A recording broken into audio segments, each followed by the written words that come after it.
3 weeks had passed since the battle at Vareth 9. The human fleet remained in orbit, helping the Quellans rebuild their colony and training a local defense force. Captain Jiwoo had established a rotation schedule to keep the ships and crews at peak readiness. But as days turned to weeks without incident, some of the Marines began to hope that maybe the Vraxians would back down. Then the sensors picked up massive energy signatures at the edge of the system. The watch officer immediately called Commander Taemin to the bridge. Within minutes, the tactical display showed what everyone had been dreading and expecting in equal measure. 40 warships had just dropped out of faster-than-light travel. They were arranged in a battle formation that spoke of military discipline and serious intent. At the center of the formation was a massive dreadnought, easily 3 times the size of the Indomitable. Its hull was covered in weapons and its shields were already powered to full strength. Lieutenant Hana's console lit up with an incoming transmission on all frequencies. She looked at Taemin, who nodded. The main display flickered and showed a Vraxian commander in ornate armor. His face was scarred, his eyes cold with hatred. "I am High Commander Varix of the Vraxian Dominion. You are the humans who destroyed 8 of our ships and killed our soldiers. This is your only chance for mercy. Surrender those responsible for this crime and leave this system immediately, or we will destroy every human vessel here. You have 1 hour to comply." The transmission ended. Taemin stood at the center of the bridge looking at the tactical display. 40 ships against 5. Even with superior weapons and training, the numbers were overwhelming. The Vraxian dreadnought alone could probably take on 2 or 3 human ships. He called an emergency meeting in the war room. Captain Jiwoo arrived first, already studying the tactical data. Chief Engineer Dong Hyun came next, followed by Marine Commander Kyung-soo and the captains of the other 4 human ships joining via holographic link. "Options," Taemin said without preamble. Jiwoo highlighted sections of the enemy formation on the display. "If we engage directly, we can probably take down 15, maybe 20 of their ships before they overwhelm us. The dreadnought is the real problem. Our weapons will hurt it, but destroying it will take sustained fire, and we won't have time for that with 40 other ships shooting at us." "We could run," suggested Captain Lee from the Resolute. "Jump to FTL and regroup somewhere else. Live to fight another day. And abandon the Quellans?" Kyung-soo shook his head. "The Vraxians will take their revenge on the civilians. Every person we saved will die, and it will be our fault for leaving them." The room fell silent. Everyone knew Kyung-soo was right. Running would save the ships and crews, but it would doom everyone on Vareth 9. It would also send a message to the galaxy that humanity's promises meant nothing when faced with superior force. Lieutenant Hana spoke up from her station. "Sir, I've been monitoring communications. There are other species watching this. Some of them have ships in nearby systems. The Quellans sent out a call to their homeworld. The Threnan people, who lost a colony to Vraxian raids 2 years ago, have a battle group 8 light-years away."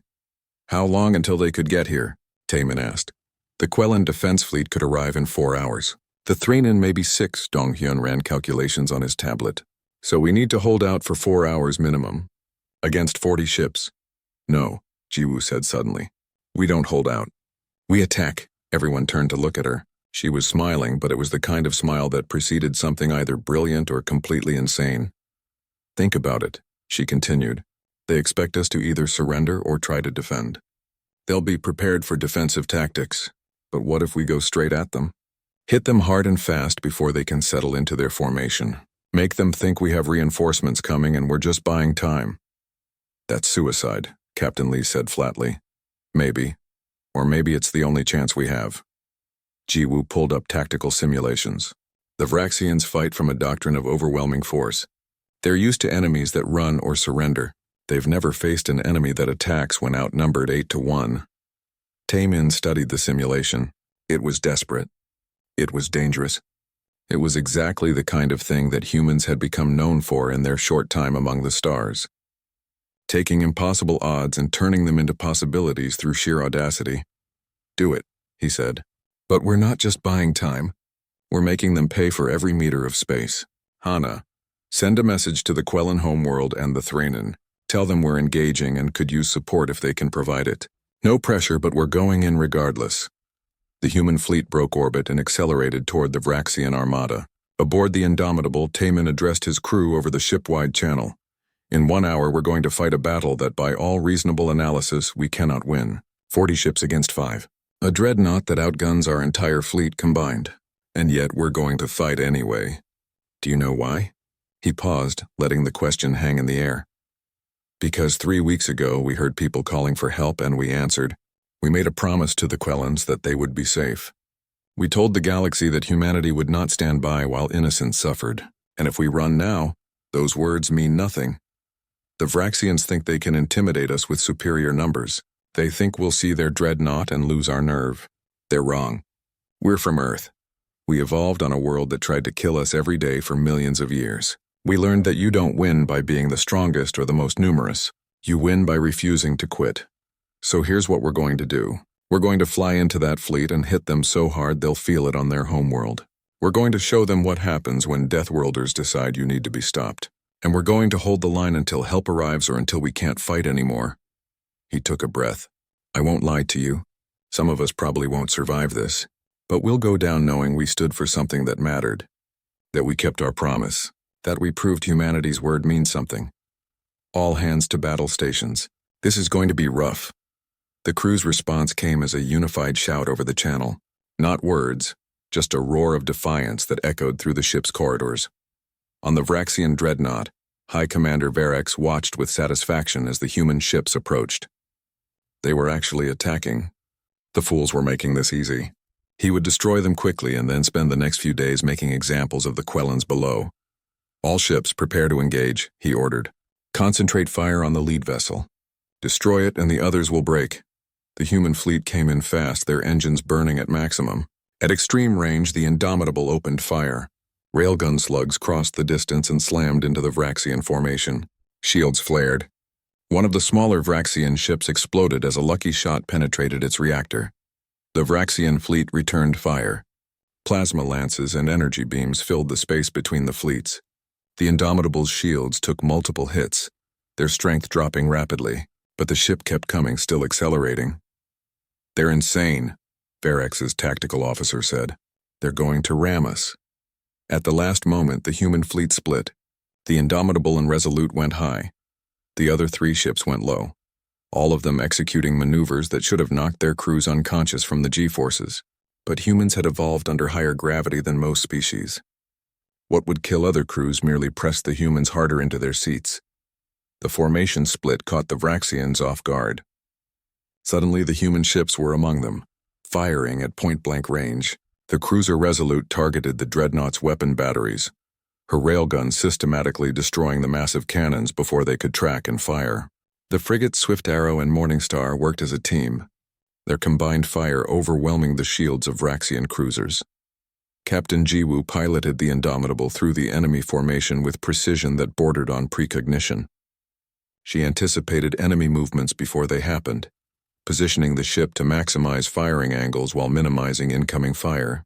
Her crew worked in perfect synchronization, weapons firing, shields adjusting, engines compensating. But there were too many enemies. The Indomitable took hit after hit. Systems began failing. Fires broke out on 3 decks. Chief Engineer Dong Hyun rerouted power from non-essential systems, trying to keep shields and weapons online for just a few more minutes. Marine Commander Kyung-soo led a boarding party using combat shuttles, aiming for the dreadnought itself. It was an insane plan even by human standards. But Jiwoo's tactical analysis suggested that if they could damage the dreadnought's main reactor, it might level the playing field. The shuttles screamed across the void, taking fire from point defense systems.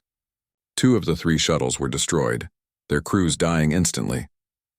Kyung-soo's shuttle made it through, crashing into the dreadnought's hangar bay in an explosive breach. Marines poured out, their powered armor absorbing fire from Vraxian security forces. The fighting was brutal and close quarters. Kyung-soo led his team deeper into the ship, following schematics that Hana had pulled from captured Vraxian computers. They had to reach the reactor control room. Outside, the battle raged. The human ships had destroyed 12 Vraxian vessels, but it wasn't enough. They had stopped monsters. They had proven that the strong could chill. Morning Sun revealed the full scope of what the Vraxians had done to Ferrith 9. Commander Tamian walked beside. Elder Vorath through what had been the colony's residential district. The old Quellan moved slowly, his body bearing the marks of torture from the days he had spent in Vraxian custody. He had survived by hiding in the mineral mines when the initial attack came, only to be captured later during a sweep. They gave no warning, Vorath said, his voice hollow. One moment we were working, living our lives. The next, fire rained from the sky. Their soldiers came and took everyone they could catch. The ones who fought back were killed immediately. They wanted to make examples. They stopped at what had been a school. The building was partially collapsed from orbital bombardment. Inside, small desks lay overturned, children's artwork still pinned to the walls. Taemin felt his jaw tighten as he imagined the scene that must have played out here. They took 37 children from this building alone, Vorath continued. Some of them were only 4 years old. The teachers tried to protect them. The Vraxians killed the teachers in front of the children to break their spirits, to make them easier to handle as slaves. Taemin had seen atrocities before. He had studied the worst of human history, the genocides and horrors that his species was capable of. But seeing it inflicted by one species on another, with the same casual cruelty that humans had once shown each other, ignited something fierce in his chest. Elder Vorath, with your permission, I need to document everything. My people need to see what happened here. The galaxy needs to know what the Vraxians do. Vorath nodded slowly. Yes. The Council must not be allowed to ignore this again. Over the next 6 hours, human marines and engineers worked with Quellan survivors to catalog the atrocities. They found mass graves on the outskirts of the settlement, torture chambers in the buildings the Vraxians had commandeered, records in their computers detailing the value of each captured Quellan, sorted by age, health, and estimated work capacity. Children were listed as premium goods, easier to train and worth more on the slave markets. Lieutenant Hanna compiled it all into a comprehensive report, complete with footage from marine helmet cameras, medical examinations of the survivors, and translations of Vraxian documents.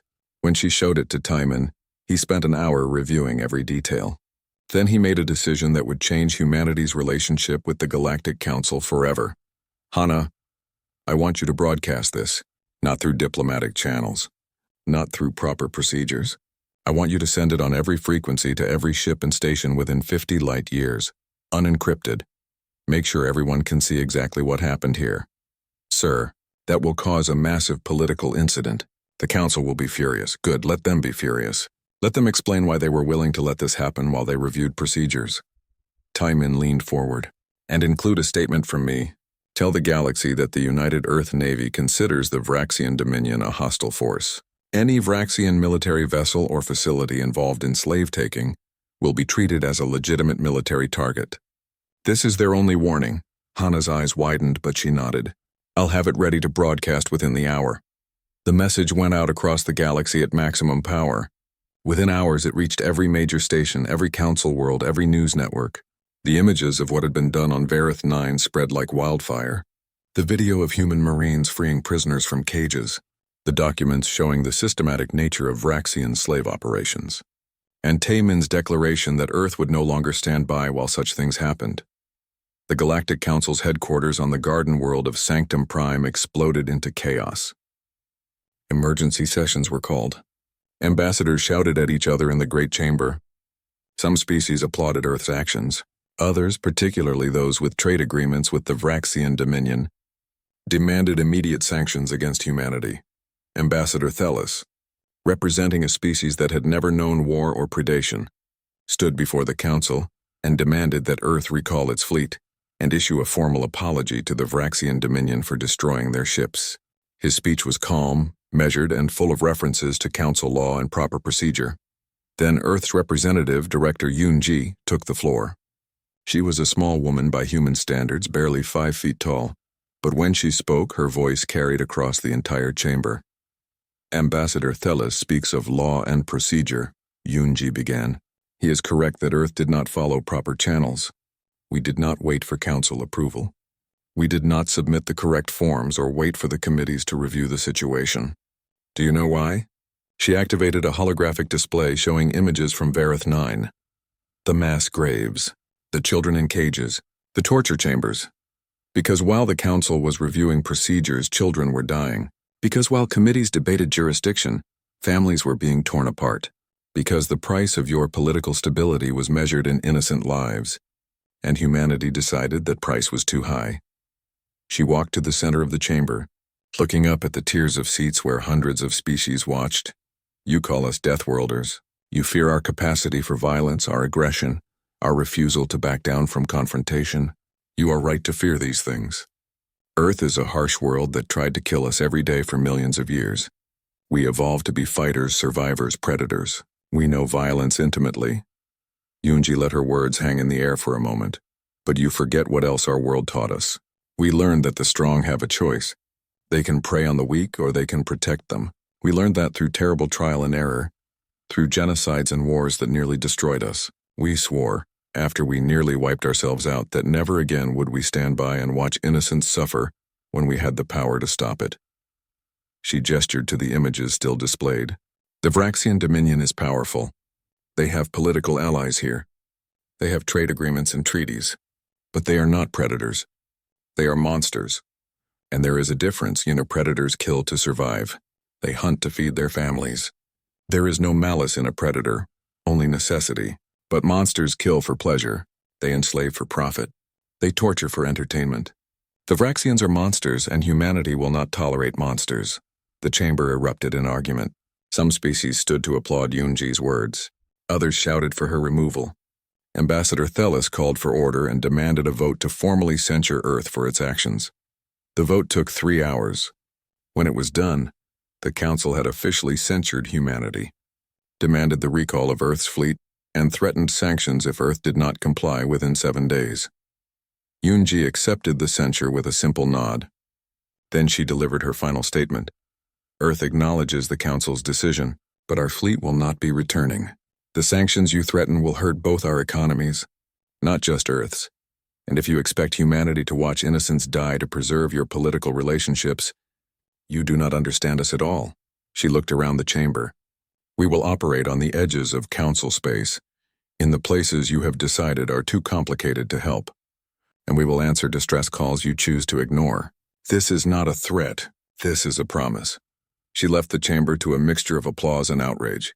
The Council had made its position clear. So had Earth. Back on Vareth 9, Chief Medical Officer Su Jin worked in a field hospital treating wounded Quellans. The injuries ranged from simple malnutrition to severe trauma from torture and abuse. She moved from patient to patient with calm efficiency, her medical training and equipment far beyond what the Quellans had access to. A young Quellan child, perhaps 10 years old, watched as Su Jin treated a wound on her arm. The child had been silent since being freed, her eyes distant and haunted. But now she spoke. Why did you come? The Council said you were dangerous, that humans were too violent to be trusted. Su Jin finished bandaging the wound and sat down beside the child. We are dangerous. We come from a world where nearly everything wanted to kill us. We had to learn to fight, to be strong, to protect ourselves and each other. But being dangerous and being evil are different things. I don't understand. Think of it this way, Su Jin said. A knife is dangerous. But a knife can be used to hurt people or to cut food to feed them. The danger is just a tool. What matters is who holds it and what they choose to do with it. She gently touched the child's bandaged arm. Humans choose to use our strength to protect people who can't protect themselves. We choose it because we remember what it was like to be afraid and alone. The child was quiet for a moment. Then she asked, will you stay? Will you protect us if they come back? Su Jin thought of the Council's censure, of Director Yunji's promise, of the commitment Earth had just made. Yes, she said simply. We'll stay, and if anyone tries to hurt you again, they'll have to go through us first. In a secure room in the damaged settlement, Captain Jiwoo interrogated one of the captured Vraxian officers. The alien sat in a chair, his hands bound, his attitude shifting between arrogance and fear. Your empire will crush you for this, the Vraxian said. You destroyed 8 warships. That is an act of war. The Dominion will send a fleet so large it will blot out your sun. Jiwoo pulled up footage on. Marine Commander Kyung-soo stood in the drop pod bay, checking his armor's seals one final time. Around him, 40 other Marines prepared for combat, their powered armor painted in the dark gray that marked them as members of the 5th Orbital Marines. They had trained for this kind of operation on Earth's moon, practicing high-speed insertions in hostile territory. Now they would do it for real. Listen up. Kyung-soo said over the squad channel. The Vraxians have approximately 200 soldiers on the ground, concentrated around the main settlement. They're experienced raiders, but they've never fought a force that could fight back. We're going to show them what a real military looks like. Rules of engagement are simple. Any Vraxian soldier who surrenders will be taken prisoner. Any who resist will be eliminated. Our priority is civilian safety. Questions? Sir, what about the Quellan civilians? One of the younger Marines asked. Will they be afraid of us? Probably, Kyung-soo admitted. Humans don't have the best reputation in the galaxy, but our actions will speak louder than propaganda. Now mount up. We drop in 3 minutes. The drop pods were essentially armored coffins with retro rockets. Each one held a single Marine in powered armor, along with ammunition and supplies. They would launch from the Indomitable, scream through the atmosphere, and impact at designated points around the settlement. It was brutal, dangerous, and exactly the kind of operation humans excelled at. Kyung-soo sealed himself into his pod and felt the clamps engage. Through the small viewport, he could see other pods being loaded into launch tubes. His heads-up display showed a countdown timer. 90 seconds. On the surface, the Vraxian ground commander watched the sky with growing concern. His ships had been destroyed or driven off. His communications with the fleet were dead. He had 200 soldiers and no way off this planet, but he still had hostages. The humans would have to negotiate. Gather all the Quellans in the central square, he ordered. Bring the children to the front. And find me a communication device that can reach those human ships. His orders were interrupted by a sound like thunder. The Vraxian commander looked up to see dozens of burning streaks crossing the sky. They were too fast to be ships, too organized to be debris. He realized what they were just as the first drop pod hit the ground 300 meters away. The impact cratered the pavement. The pod's door blew outward in a controlled explosion, and Sergeant Bora emerged, her rifle already tracking targets. Through her helmet's targeting system, she could see Vraxian soldiers running toward defensive positions. She took her first shot while still crouched in the crater. The Vraxian soldier's head snapped back as the round punched through his helmet. Bora was already acquiring her second target before the first one hit the ground. 800 meters away, another Vraxian was trying to set up a heavy weapon. She fired. The round took him through the chest. More pods were landing now, forming a perimeter around the settlement. Kyung-soo's pod hit last, positioned on a ridge that gave him a view of the entire area. He emerged to find chaos below. Vraxian soldiers were running in all directions, some trying to reach their weapons, others simply trying to find cover. None of them had ever faced an enemy that could shoot accurately from this distance. All squads advance by sections, Kyung-soo ordered. Maintain fire discipline. Watch for civilians in the crossfire. The Marines moved forward in coordinated teams. Their powered armor let them cross ground that would take normal soldiers minutes to traverse. They moved from cover to cover with practiced efficiency, their rifles firing in controlled bursts. The Vraxians tried to mount a defense, but their weapons were designed for intimidating civilians, not fighting trained soldiers in advanced armor. Corporal Hyun-woo reached the first building marked as a holding facility on their intelligence maps. He stacked up outside the door with his fire team, then breached it with a shaped charge. The door blew inward and the team entered fast, weapons tracking potential threats. Inside they found cages, dozens of them, each holding multiple Quellans. The aliens were emaciated, beaten, terrified. Some of them screamed when they saw the armored humans enter. Others just stared with empty eyes. Secure the room, Hyun-woo ordered. 2 Marines covered the exits while the others began working on the cage locks. The locks were designed to be opened from the outside with a specific tool, but Hyun-woo's suit had powered tools that could cut through the metal bars. An elderly Quellan pressed against the bars of his cage, watching as Hyun-woo cut through the lock. You are humans? He asked in broken Standard Galactic. The Council said you were dangerous, said you were too violent to be trusted. Hyun-woo's helmet retracted, showing his face. He wanted them to see him as a person, not just a soldier. We are violent, he said honestly, but only to those who hurt innocent people. You're safe now. The lock broke and the cage door swung open. The Quellans stumbled out, some of them crying, others laughing in relief. Hyun-woo's team moved to the next cage, then the next. Within minutes, all the prisoners in the building were free. Outside, the battle was turning into a rout. The Vraxian soldiers had realized they couldn't win and were trying to surrender.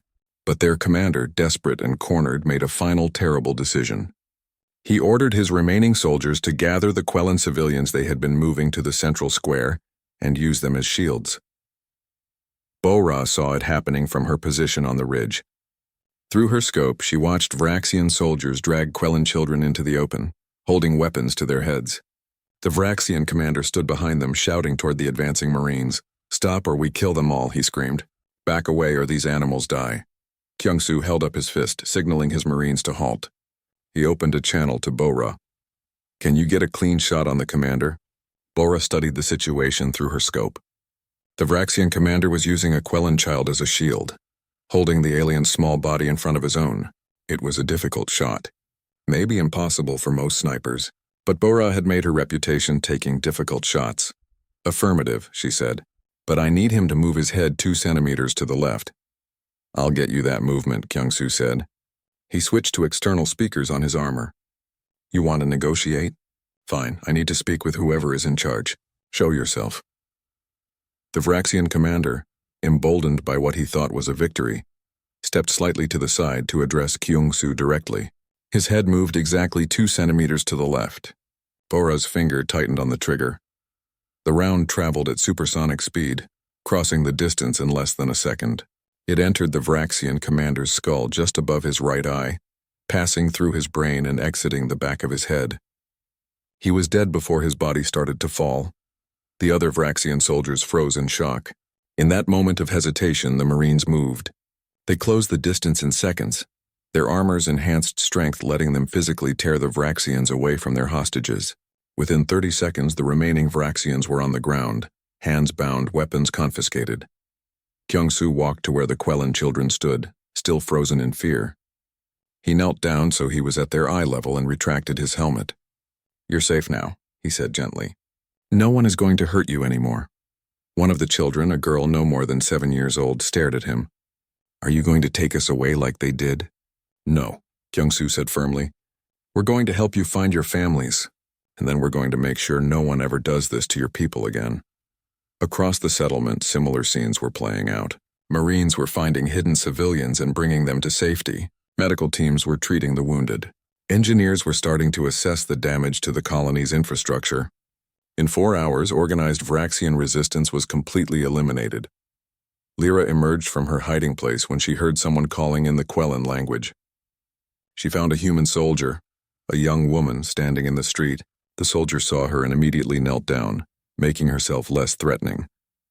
"My name is Sun Hee," the soldier said in careful, practiced Quellan. "You don't need to be afraid. We're here to help."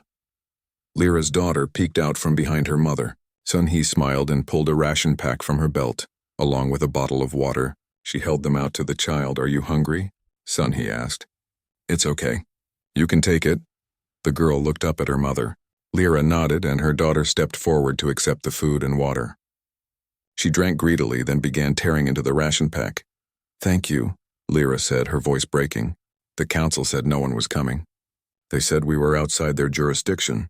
Sun Hee's expression hardened. "The council was wrong. Humanity doesn't leave people to suffer when we can help. That's not who we are." Commander Taemin walked through the settlement as the sun began to set, taking in the devastation. Buildings were destroyed. Bodies lined the streets. The Vraxians had been thorough in their brutality.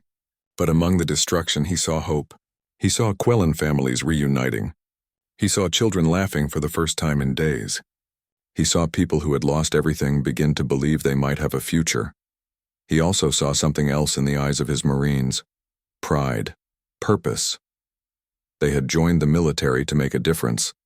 And today they had done exactly that. They had saved lives. The warning signal came through at 0300 hours, cutting through the quiet hum of the night shift aboard the battlecruiser Indomitable. Lieutenant Hana sat up straight at her station, her fingers dancing across the communications console as she isolated the frequency. The message was broken, fragments of desperate words mixed with static and the unmistakable sound of weapons fire in the background. "Commander Taemin to the bridge immediately," she said into the shipwide channel, her voice steady despite the ice forming in her stomach. Taemin arrived within 2 minutes, still pulling on his uniform jacket. His dark eyes scanned the main display where Hana had put the distress signal on repeat. A translator program worked to decode the alien language, but the meaning was clear enough even without it. People were dying. Children were screaming. Someone was begging for help. Where is this coming from? Taman asked. Vareth 9, sir. It's a mining colony in the Outer Reach sector. Population about 300, mostly Quellans. They're a peaceful species registered with the Galactic Council. Hana pulled up more data on her screen. The signal has been broadcasting for 6 hours. There are at least 8 warships in orbit. Vraxian Dominion markings. The name made several bridge officers look up. Everyone knew about the Vraxians. They were slavers, planet raiders, and they had enough political connections with certain council members that they operated with near impunity. They would attack small colonies, take what they wanted, and disappear before anyone could respond. Has the council sent help? Taman already knew the answer. Hana shook her head. They logged the distress call as received. Current status is listed as under review. Estimated response time is 72 hours minimum. 72 hours. 3 days. Taman looked at the display showing the fragmentary message. In 3 days there would be no one left to save. The Vraxians would take everyone who could work, kill everyone who resisted, and strip the colony of anything valuable. It was their standard operation. Get me Captain Jiwoo and Chief Engineer Dong-hyun. Emergency meeting in the war room in 5 minutes. Taimin turned to the navigation officer. Plot a course to Vareth 9. Don't execute it yet, just have it ready. The war room was a small chamber off the main bridge, dominated by a holographic display table. Jiwoo arrived first, her short hair still damp from a shower. She had been off duty, catching a few hours of sleep. Dong-hyun came in behind her, carrying a tablet already loaded with ship status reports. Taemin played the distress signal for them without preamble. They listened in silence as the desperate voices filled the room. When it finished, Jiwoo was the first to speak. How far are we from Vareth 9? 18 hours at maximum FTL, Taemin replied. We have 4 other Earth ships in this sector. The cruisers Resolute and Defender, and the frigates Swift Arrow and Morning Star. I can have them all converging on Vareth 9 within 20 hours. Dong-hyun looked up from his tablet. The Council hasn't authorized intervention. The Council hasn't authorized anything. They're reviewing the situation. Taemin let the words hang in the air. Everyone in the room knew what that meant. Jiwoo studied the tactical display. 8 Vraxian warships. Their standard raider class, most likely. Heavy armor, plasma weapons, but slow. They're built for intimidation and bombardment, not ship-to-ship combat. With 5 Earth vessels, we could take them. It wouldn't be easy, but we could do it. The question isn't whether we can, Dong-hyun said quietly. It's whether we should. Without council authorization, this is technically an act of war against the Vraxian Dominion. Taemin walked to the viewing port, looking out at the stars. He thought about the oath he had taken when he joined the United Earth Navy, to protect the innocent, to defend those who could not defend themselves, to ensure that the horrors of humanity's past would never be repeated, not by humans and not by anyone else. Earth had joined the Galactic Council only 15 years ago, eager to be part of the greater cosmic community. But humanity had learned quickly that the Council was a political body first and a moral one second. They had laws and procedures and review processes. They had committees and subcommittees and endless debates, and while they debated, people died. I didn't join the Navy to watch children die while politicians argue about jurisdiction, Taemin said. He turned back to his officers. But I won't order anyone to follow me into this. If we go, we're probably ending Earth's comfortable relationship with the Council. We might face sanctions or worse. Jiwoo smiled, and it was not a pleasant expression. Sir, I grew up hearing stories about the genocides of old Earth, about the times when good people did nothing because it wasn't their problem, or wasn't their place to interfere. My grandmother made me promise never to be one of those people. She straightened. I'm with you, Dong-hyun nodded. My wife always says I'm too stubborn for my own good. The engines can handle maximum burn all the way to Vareth 9. I'll make sure of it. Taemin felt something settle in his chest. Relief, maybe. Or purpose. Hana, send coded messages to the other Earth ships in the sector. Tell them we're responding to a humanitarian crisis and request their immediate support. Jiwoo, I want a full tactical analysis within the hour. Dong-hyun, prep all weapon systems and make sure the ship can take a beating if this goes wrong. The officers moved to execute his orders. Taemin returned to the bridge and stood at the center of the command platform. Hana was already at her station, fingers flying across the console as she sent the coded messages. Around the bridge, the crew worked with quiet efficiency. They didn't know where they were going yet, but they trusted their commander. "Sir, the other ships are responding," Hannah reported. "All 4 confirm they're changing course to Vareth 9. Captain Lee on the Resolute says, and I quote, 'It's about damn time we showed these slavers what humans think of their business.'" Taman allowed himself a small smile. "Navigation, execute the course to Vareth 9. Maximum FTL. All crew to battle stations in 12 hours. The Indomitable's engines hummed as they built power. The ship turned, its nose pointing toward a distant star system where people were dying. Where the Galactic Council had decided the situation was too complicated to address quickly. Where 8 Vraxian warships were hunting civilians for sport and profit. As the ship jumped into faster-than-light travel, Taman stood at the viewing port and watched the stars stretch into lines. He thought about the distress signal, about the voices calling out into the void hoping someone would hear. Someone would care. The Vraxians had no idea what was coming. They knew humans had joined the Galactic Council. They knew Earth was classified as a death world, a planet so hostile that survival there bred a special kind of toughness. But knowledge and understanding were different things. The Vraxians were about to understand what it meant when Deathworlders decided someone needed to be stopped. They were about to learn that humanity had not forgotten its own dark history, and that memory had forged something unbreakable in the human spirit. On Vareth 9, 300 Quellans huddled in darkness, listening to the sounds of their world being torn apart. They had sent their message hoping the Council would help. The Council had logged it as received and moved on to other business. But 5 ships from Earth had heard that message. And they were coming. The human fleet dropped out of faster-than-light travel at the edge of the Vareth 9 system. Immediately, all 5 ships went dark, cutting their external lighting and reducing their engine signatures to the minimum needed for maneuvering. They drifted like ghosts through the outer system, using passive sensors to build a picture of what was happening near the planet. Captain Jiwoo stood over the tactical display on the Indomitable's bridge, studying the enemy positions. 8 Vraxian warships hung in orbit around Vareth 9, arranged in a loose formation that spoke of arrogance rather than tactical sense. 3 of the ships were conducting bombardments of the surface, their plasma weapons carving scars across the planet's crust. Smaller dropships moved between the surface and the warships like insects, ferrying cargo that Jiwoo knew were captured Quellans. "They're not even watching their flanks," Jiwoo muttered. "They think they're completely safe." Taman joined her at the display. "How would you hit them?" Jiwoo's fingers traced paths through the holographic space. "The 3 conducting bombardment are stationary targets. We take them out first with long-range railgun fire. The other 5 will need a few seconds to break formation and respond. That's when we use the planet's gravity well for a slingshot maneuver. Come in fast and close, where our weapons have the advantage. Risky. If they concentrate fire on the lead ship during the approach, they could take it out. That's why the Indomitable takes the lead position. We have the heaviest shields." Jiwoo looked up at her commander. "I know the ship can take it. The question is whether you'll let me try." Taman considered for a moment, then nodded.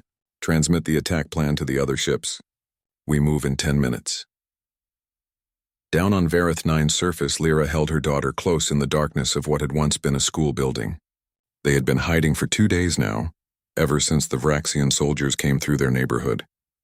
Lyra had watched from a window as her neighbors were dragged into the streets. The ones who fought back were killed immediately. The ones who surrendered were bound and taken away. Her daughter, only 6 years old, had stopped crying after the first day. Now she just stared at nothing, her small body trembling. Lyra wanted to tell her everything would be okay, but she had never been good at lying. The distress beacon had gone silent hours ago. The council wasn't coming. No one was coming. She heard footsteps outside the building. Heavy boots on broken pavement. Vraxian soldiers were doing another sweep, checking buildings they had already searched once. They were being thorough now, taking their time. They knew the Quellans had nowhere to run. "Split up and check every room," a harsh voice said in the Vraxian language. "Command wants another 50 workers before the day ends." Lyra pulled her daughter deeper into the shadows behind a collapsed wall. She could see the beam of a light scanning through the doorway. The footsteps came closer. Her daughter's hand gripped hers so tightly it hurt. Then the ground shook. Not from a bombardment, this was different. This was from orbit, from something massive moving through the upper atmosphere. The Vraxian soldiers stopped. their lights turning toward the broken windows. Through the gap in the wall, Lyra could see the sky. Ships were burning. Massive explosions bloomed in orbit, bright enough to cast shadows even in the daylight.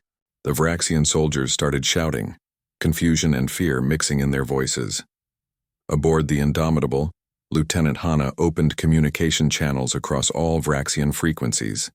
She had practiced the words in their language, making sure the pronunciation was perfect. When she spoke, her voice was cold and clear.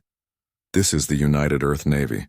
You are conducting illegal military operations against a civilian population. Surrender immediately or be destroyed. You have 30 seconds to comply." The response came quickly, transmitted from the largest Vraxian warship. A rough voice speaking in broken standard Galactic. "Humans, you have no authority here. This is Vraxian territory by right of conquest. Leave now or share the fate of these animals." Taemin nodded to Jiwoo. She entered the firing sequence into her console. "Time's up," Hana said and cut the channel. The Indomitable's railguns fired. Solid slugs accelerated to a fraction of light speed crossed the distance to the nearest Vraxian ship in seconds. The Vraxian shields, designed to dissipate plasma energy, did nothing against kinetic impacts. The slugs punched through the hull and detonated inside, tearing the ship apart from within. The second Vraxian ship died before its crew even understood they were under attack. Its reactor went critical, the explosion bright enough to briefly outshine the local sun. Now the remaining 6 Vraxian warships reacted. They broke formation, their engines flaring as they tried to maneuver, their plasma cannons powered up searching for targets. But the human ships were already moving, executing Jiwoo's attack plan with perfect coordination. The Indomitable led the charge, diving toward the planet in a trajectory that would seem suicidal to most species. The G-forces pressed everyone on board deeper into their seats. Taemin felt his vision start to tunnel, but his body, evolved under Earth's gravity, could handle it. Around the bridge, his crew worked their stations without pause. "Incoming fire," the weapons officer called out. "Multiple plasma lances converging on our position. Forward shields to maximum," Donghyun responded from engineering. Rerouting power from secondary systems. The Vraxian plasma fire hit like a hammer. The Indomitable's shields flared brilliant blue, absorbing energy that would have vaporized most Galactic Council ships. The ship shook but held together. "Shields at 60%, Donghyun reported. "We can take maybe 2 more hits like that." "We won't need to," Jiwoo said. She watched the tactical display as the Indomitable completed its gravity-assisted turn, coming up beneath the Vraxian formation at point-blank range. All ships fire at will. The battle became a storm of energy and metal. The human ships, smaller and faster, moved through the Vraxian formation like sharks through a school of fish. Their weapons, designed to function in Earth's harsh environment, tore through Vraxian armor with brutal efficiency. The cruiser Resolute destroyed a Vraxian warship with a sustained railgun barrage, then immediately engaged another target. The frigates Swift Arrow and Morning Star worked in tandem, their combined fire overwhelming enemy shields. Inside the Vraxian flagship, the commander screamed orders at his crew. Nothing was going as expected. The humans were supposed to be new to space warfare, barely more advanced than the species they were now defending, but these ships moved with precision that spoke of extensive combat experience. Their weapons hit harder than anything the Vraxians had faced, and their crews seemed completely unbothered by the violent maneuvers that would incapacitate most species. "All ships, concentrate fire on the lead human vessel," the Vraxian commander ordered. "Destroy it and the others will break." But Taemin had anticipated this. As the Vraxian ships focused their fire on the Indomitable, the other 4 human ships struck from multiple angles. Another Vraxian warship exploded, then another. Down on the surface, Lyra watched the battle through the broken window. The Vraxian soldiers who had been searching her building were gone, running back to their dropships. In orbit, the sky was full of fire and destruction. She didn't know who was fighting the Vraxians, but for the first time in days, she felt something like hope. The battle lasted 17 minutes. When it was over, 6 Vraxian warships were debris fields spreading through orbit. The 2 survivors had their engines damaged and were drifting helplessly.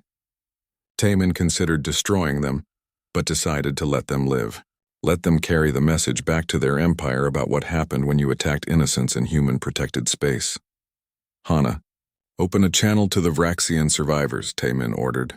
When the channel opened, Taemin spoke in standard Galactic so there would be no misunderstanding. "Leave this system immediately. If any Vraxian ship returns to Vareth 9, we will destroy it. Tell your empire that this world is under Earth's protection now." The Vraxian ship said nothing. They limped away toward the edge of the system, leaving their dropships and ground forces behind. "Captain Jiwoo, you have command of the fleet," Taemin said. "Secure the orbit and prepare to support ground operations. I'm taking the Marines down to the surface." As he headed for the hangar bay, Taemin allowed himself a moment of satisfaction. The Vraxians had learned an important lesson today. Humanity might be new to the galactic stage, but Earth's children had not forgotten how to fight.